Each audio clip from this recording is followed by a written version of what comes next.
I don't know how to do it. Dude, Merica is awesome. America. Our country's the best. It beats out every other country. Okay, Hey, it's Israel. okay. We Love respect you, Love Israel. We love you. America is awesome. Our country, good. founded on religious freedom. Anybody can worship God freely under Judeo-Christian values. We have this awesome little piece of paper called the Declaration of Independence. And on it, it says, we hold these truths to be self-evident that all men are created equal. They are endowed by their Creator with certain inalienable rights. And that among these are life, liberty, and the pursuit of happiness. It also says John Hancock. Or is it Herbie Hancock? John Hancock. John Hancock. Yes, Josh. Hey, no. It's really cool. Well, equality. Equality is an idea, and it's a word that you hear a lot today. It's a word that everybody seems to strive for. If you notice, anybody in any group is really pushing this idea that we are all to be equal. And the definition of equality that they're pushing isn't exactly what we find biblically. That's true. As accurate. It's more about fairness. God says we are all equal in His eyes. We were created equal.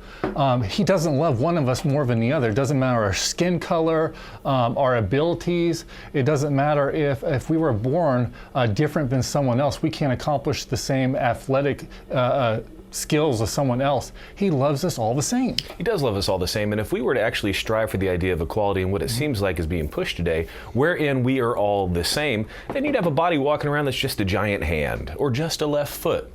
We would all be equal and the same, but then we wouldn't be a cohesive body in which we could actually apply the gifts that we've been given to be effective in life. And I know all of you parents, I'm a parent, you've heard your children say, this isn't fair. He has more of this than me, she has more of that. And I've taught my children from a young age that fairness is just an illusion. It's a lie of the enemy to get you into envy and jealousy of what someone else has. God promises all of us equality, so I can love you all equally. And I said, don't worry, I love you all equally.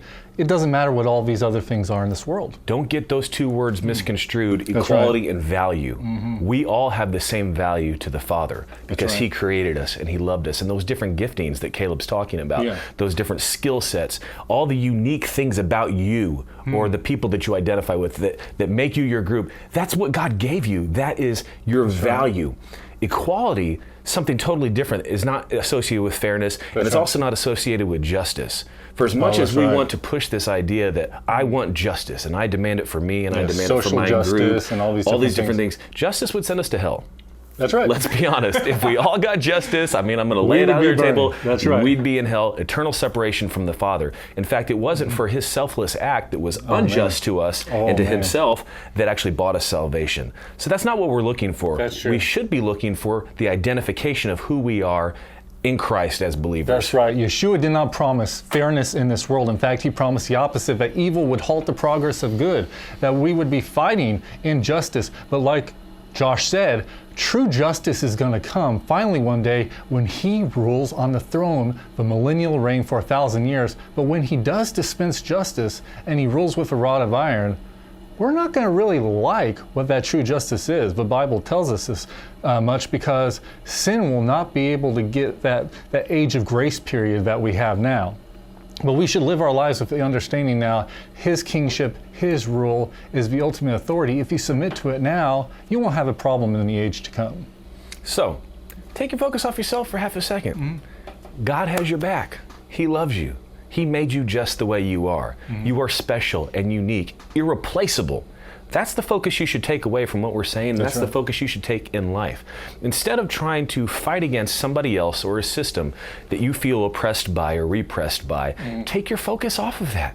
I am the righteousness of God in Christ Jesus. I am wonderfully made, uniquely made. I'm the handwork of the guy that made everything. And He meticulously thought it out before He created the entire universe.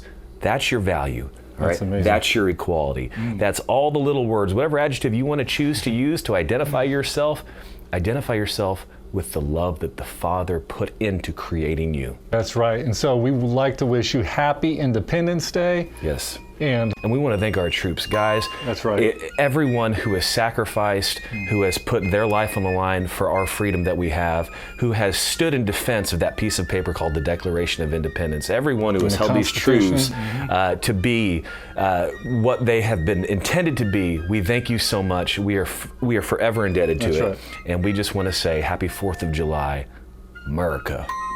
Merica! There's no A anymore. It's a Merica. big giant M and a hyphen. Take that, grammar police.